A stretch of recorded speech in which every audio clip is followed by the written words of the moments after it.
As a 90s kid, it wasn't super hard to see a rated R film. You know, you'd go buy a ticket for one movie and then just spend the day watching three other movies at your hometown theater.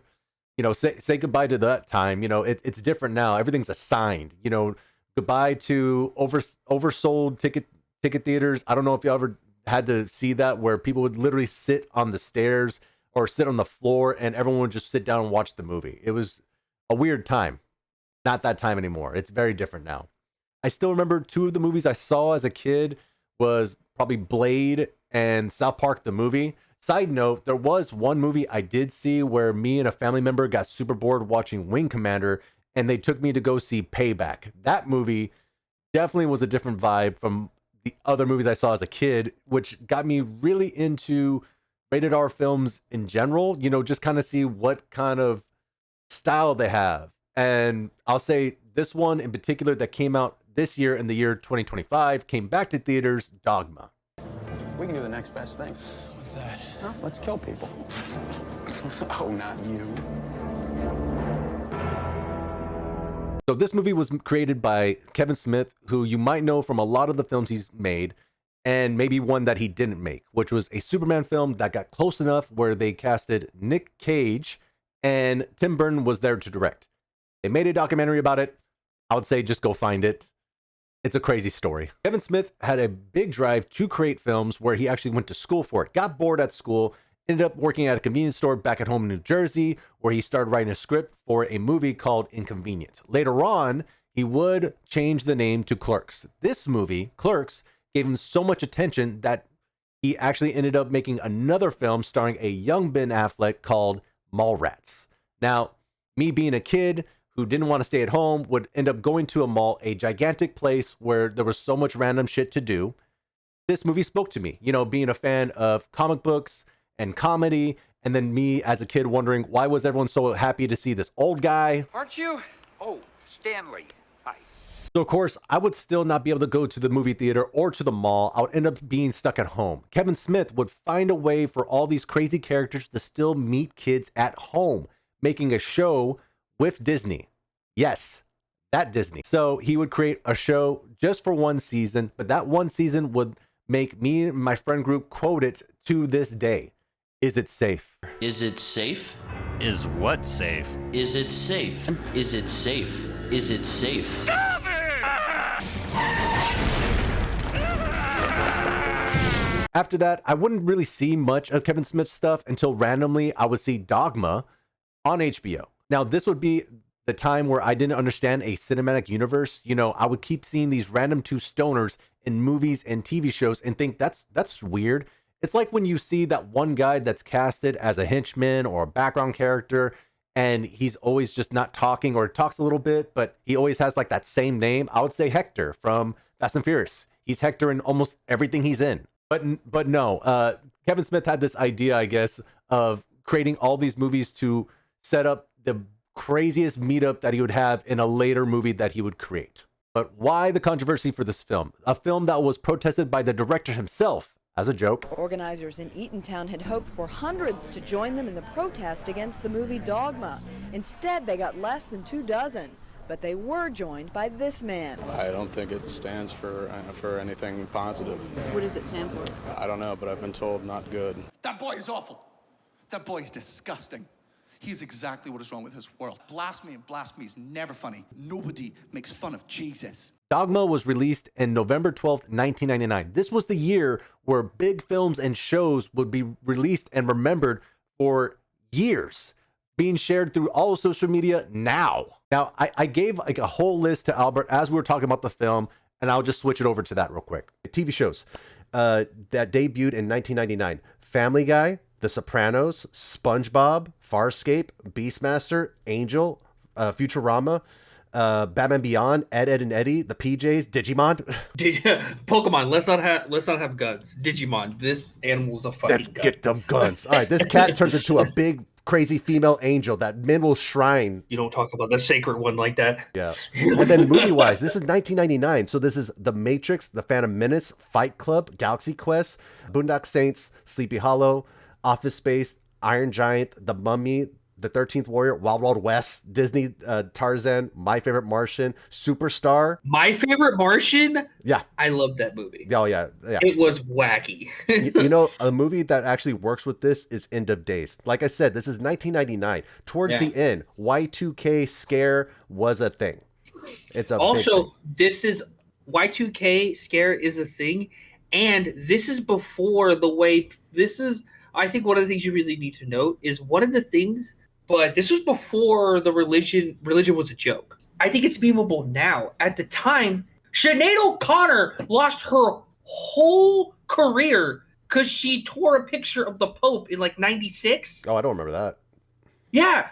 On SNL, she tore a picture of the Pope. She went from Nothing Compares to You, one of the biggest songs in the fucking country, to becoming a fucking pariah. Look that shit up. Oh, like, damn. This was before they lost their public power. Of course, they still have political. They still have power. Let's not get twisted. The Vatican is still insanely strong. But it was at the time the public would go, oh, if you did shit like that. We went to go see this movie, and me, Albert, and MJ just kind of discussed our thoughts because we all come from different worlds. We all come with different ideas. As a kid, I just wanted to see this movie. I thought it was funny. That's it. Bottom line. As much as this movie had so much controversy with people protesting, newscasters saying what kind of film this could be, what critics thought this was going to be in general, I was just a kid saying comedy, action, violence, yay. That was it. Go over the review with me, MJ, and Albert. Saw this with MJ, who hasn't seen any of the movies that had come out before or even recent, but that's what the curiosity came, and Albert makes a valid point that is it good for someone who hasn't seen any of those movies? Does it hold up on its own? That's another thing as well. Two angels stuck in, what was it, Wisconsin? Yeah, they get banished to Wisconsin. The way back to heaven would be when this church in Jersey is going to be like, you walk into our ark and all your sins are forgiven. So their plan is to do that. And while that's happening, you have our main character, and then she is sent off by the person that pops up in her room, Alan Rickman, which is the voice of God. He does a ridiculous job, and I love it. I truly do miss that dude in any movie. Yeah, the Cardinal himself, George Carlin, just out there, and it's always funny to hear him talk just for even the brief moments that he's in this film. I was gonna say his ability to be like a hilarious representation of the hypocrisy of the church is so good. It says lines that you're like, God, I fucking hate this guy. Everything's kind of happening, not all at once, but the pacing, how does that feel to you of like everything that was going on? For us, we saw this when we were kids. It's kind of just a refresher. So, well, to be honest, I never heard about this movie before. I didn't do any research or watch the trailer or anything. So when we showed up, I thought it was, I don't know why, but for some reason I thought it was going to be like a way more serious movie. I was not expecting it to be like funny and comedic. But as soon as like the text came up from the very beginning talking about platypuses, I'm like, you know what? Or platypi. I'm like, you know what? I think this is going to be a lot of fun. Yeah, with Kevin Smith, I told you before that he did a Clerks cartoon series, and I forget, it's been so long since I've seen these films. They do have like a bit of a cartoon-esque to them when it comes to certain things. Yeah. Oh, I just want to say, I was a real one. I had the animated series on DVD. I still have it. I lost it. Oh God, what's Chris Rock's freaking? I know he's freaking apostle. Not apostle. He's an apostle. He's sorry, apostle. Yeah, prophet apostle. He's an apostle that pops up. He's the 13th apostle. 13th apostle. 13th apostle jumps in. Rufus. It's just such a ridiculous thing there of him talking about that. But of course, it's just like, I feel like at that time, that's the constant thing that Chris Rock was talking about, is just white, black people, racist jokes, classic, just making people laugh. Yeah. We think we are viewing it from the lens of now that everyone talks about shit like that. Yeah. When this movie came out, people didn't talk like that at all. Taboo. Like when I say at all, I mean, of course there were some, of course, black comedians making the whole like black joke, black people, white, the difference between black people, white people. No, but stuff like in this movie where he was like, of course Jesus is black.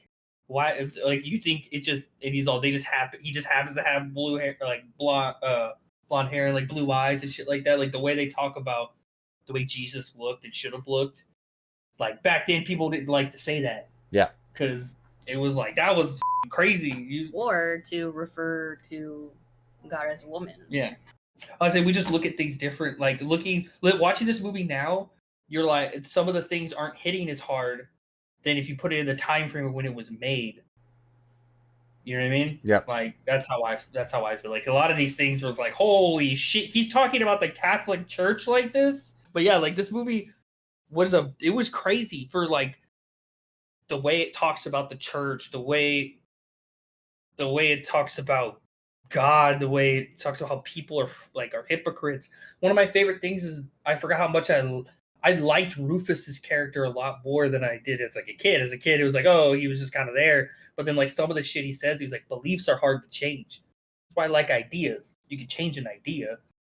And I did like that kind of callback at the end of the movie. He was like, so yeah, I really like that too, because like the day before, that's what we were talking about. Like kind of it's different for people who see religion like in such a straight, narrow path, and then for you to like start having questions or being open-minded and having different ideas of what heaven could be or what the afterlife could be or anything like that. Like I like thinking like that broad spectrum, and it just reminded me of that whenever he said that, like to have ideas, you can change ideas, like, but beliefs are harder. Rufus, maybe with an age, of course, wherever you're at when it comes to religion, you probably gravitate towards different characters in this film.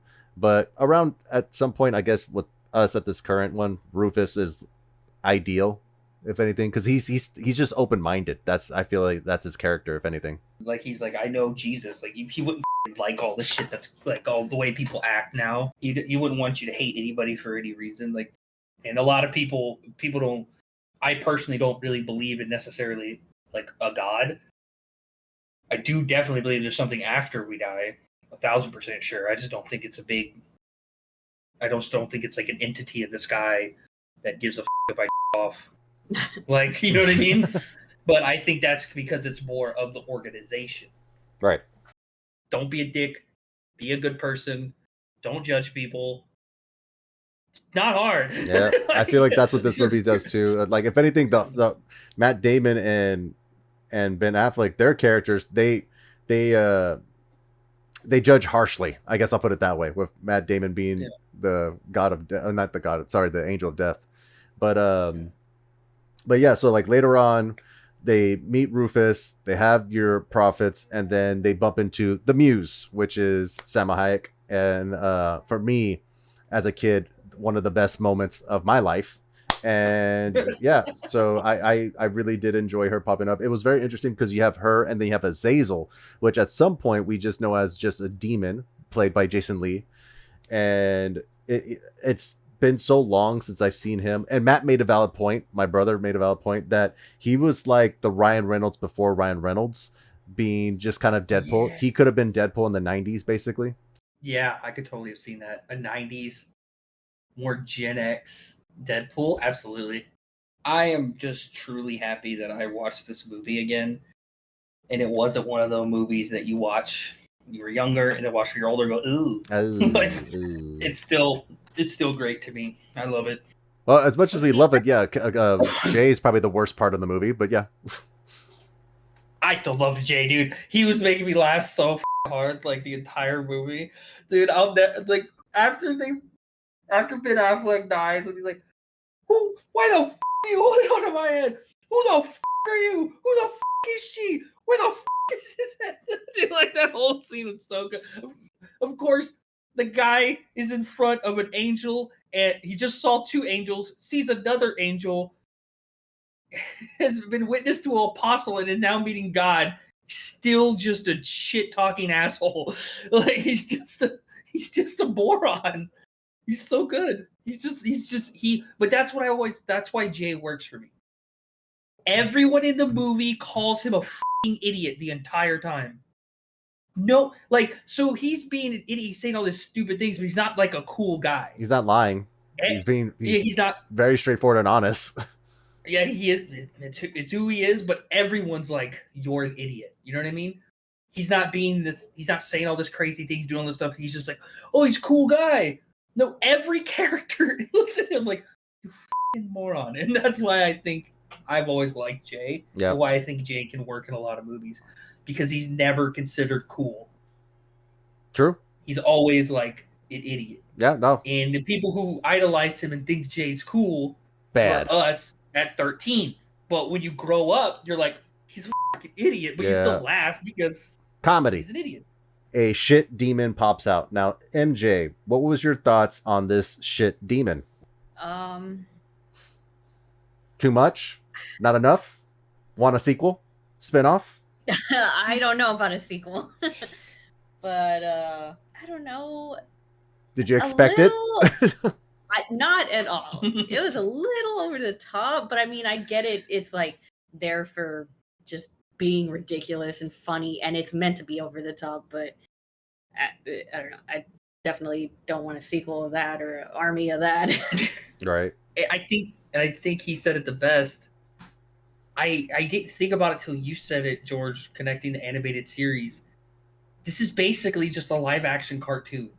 If you look at the way the actions, the way the overtop characters, the way things happen, it's just a cartoon. And so, like, a shit demon is so cartoony and so ridiculous. Yeah. You know what? Now that you bring that up, like, at the very beginning, I said this movie's, like, really enlightening. But I could see why it's, like, so offensive also because it's like, oh, this is just like completely making fun of everything, but it's also meant to like be thought-provoking and stuff like that. And I could see why people who are more deep in religion and more rigid and narrow-minded perhaps won't like or wouldn't like the idea to, like I said, like asking questions and being more open-minded and stuff like that. But it really is, if you don't just focus on just the ridiculous comedic part of it, it really is super enlightening. No, I agree. It's just a fun, ridiculous movie about, like you said, it's very thought-provoking. It makes a good conversation with the film. One thing about the film, I forgot how good Ben Affleck and Matt Damon's chemistry is. They're so good. When they're fighting in that parking lot, like when they're talking to each other. Oh, dude! Like I was like, oh shit, Ben Affleck's acting right here. Jesus Christ, he's acting. Yeah, he's acting. And another thing is like the shot location was so interesting because I think it added gravity, the echo. Yeah, I was thinking the same thing while I was watching it. That's funny. The gravity of them talking and what they're talking about and what it means, and then the echo I thought worked so well.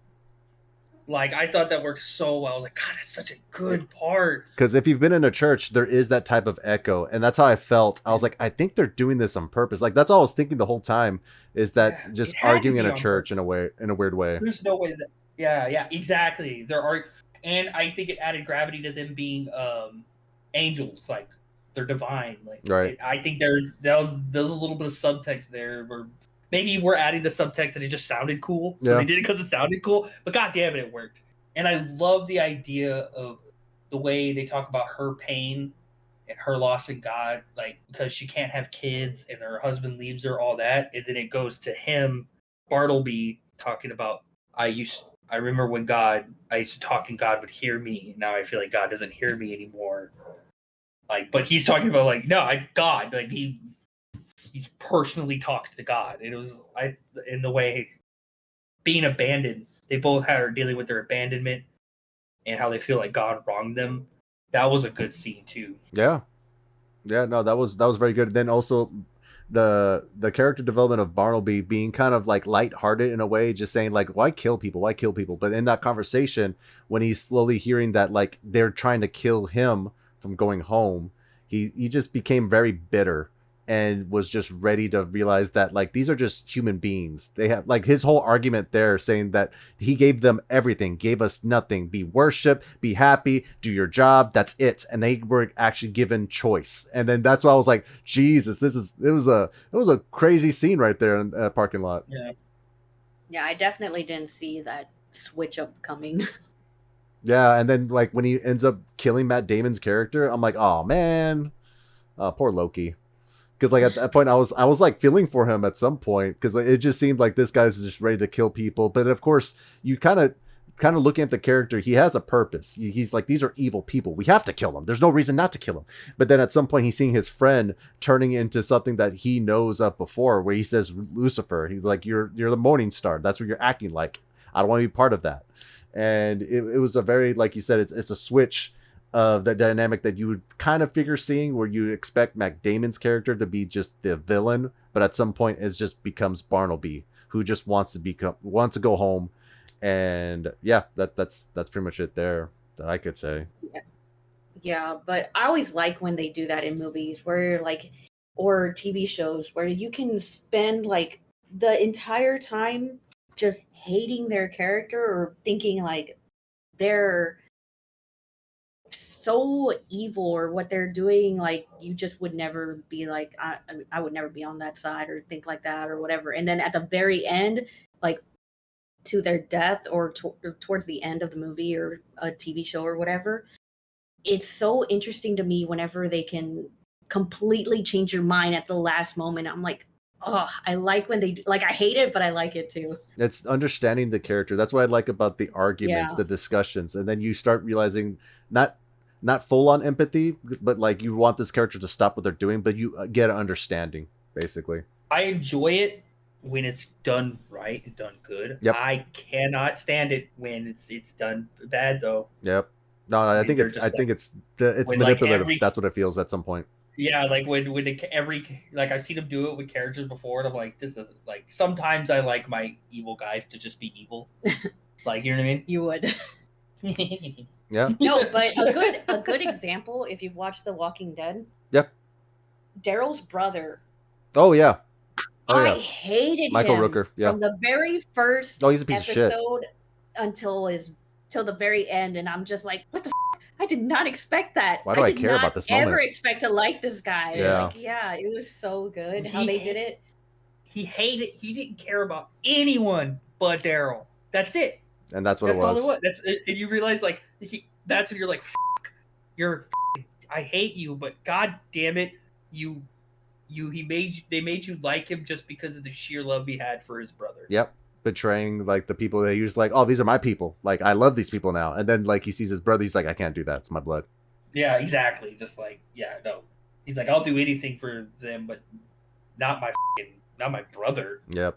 But yeah, George Cullen says no, and then they go to a bar trying to figure out what's going on. Azazel shows up with the freaking Uzi saying, no, you're gonna stay here and wait. And this is my master plan. And you find out he was a muse. He was trying to make sure he was in between when Lucifer was fighting against God and sent everyone to hell. And they said, you know what? You didn't fight. You go to hell too. You become a demon. I want to say something about that part. I think the best joke in the movie is done in that scene when he says the holy bartender and shoots the bartender. And then there's something about Jay. It's like all quiet. So he's all, holy bartender, I get it. It's a fucking great one. It's so stupid. It's just so late. He's like, oh shit, holy bartender, that's a fucking great one. And it was just like, god damn it, you fucking idiot. Even the hockey kid is just like, shut up. Yeah, like, I was gonna say, like at first, whenever like before he shot the bartender or anything, I thought he meant holy bartender, like, oh, he's gonna like send him to heaven, like kill him, send him to heaven. I thought that was a joke, and it took me a little second to fucking get that one too. Oh. It's a great one. There's layers. There's layers to the joke. I really love the part where, of course, Azazel dies. The way Silent Bob's like, Yeah, I'm sorry. all right, I don't know how this happened. Like, yeah, and then You told me to do it? Hits him, he's like, oh!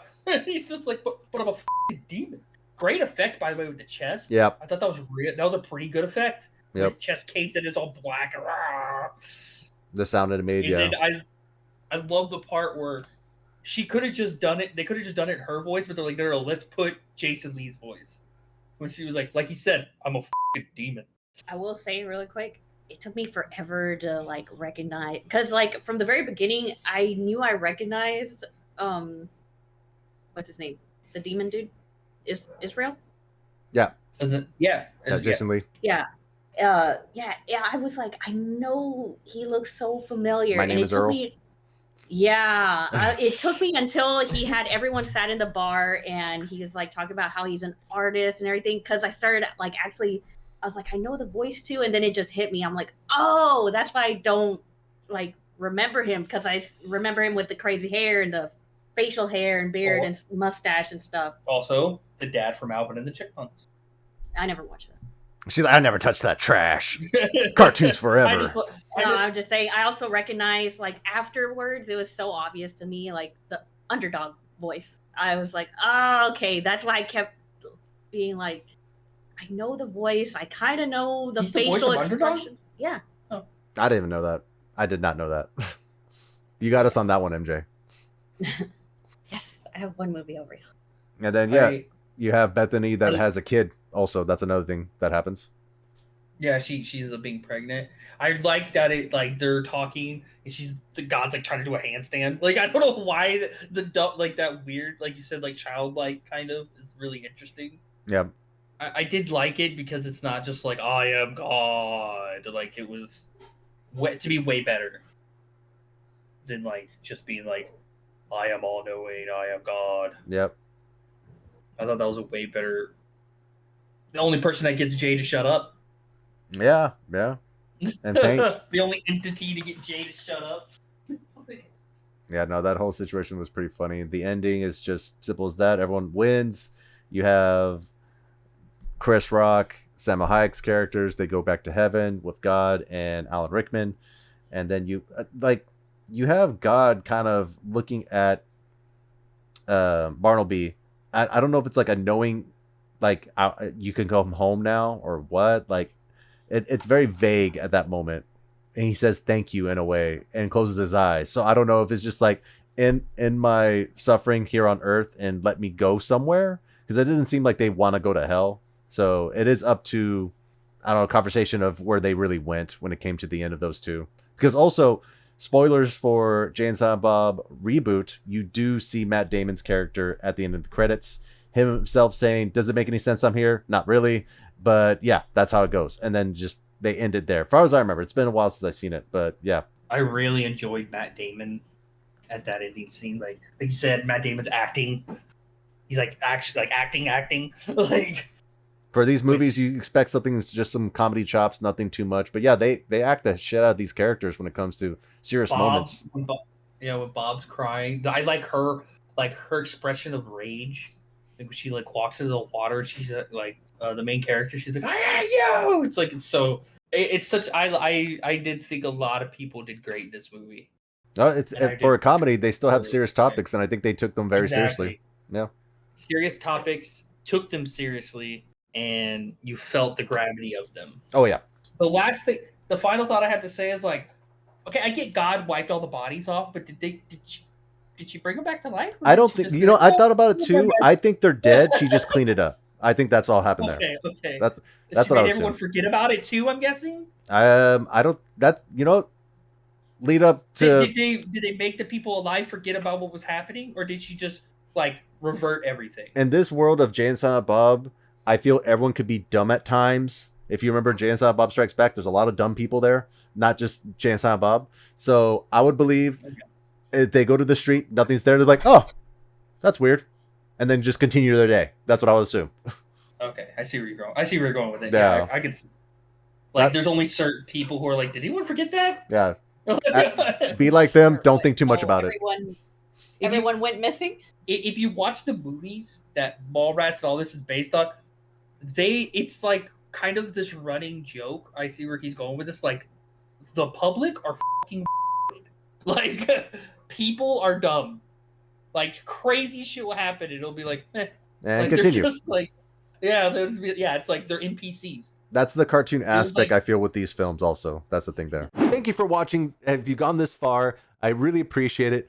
We are about to hit 200 subscribers. It's a crazy wild ride of all the comments that I've gotten of movies and shows that people want me to check out. I 100% want to do that. There are some shows and movies that I told Albert we were going to check out, but I think on the side, I'm going to try to post as much as I can of the things that y'all sent me, because it was a very interesting list, and I'm very curious about checking everything out. So again, thank you very much, and as always, good fight.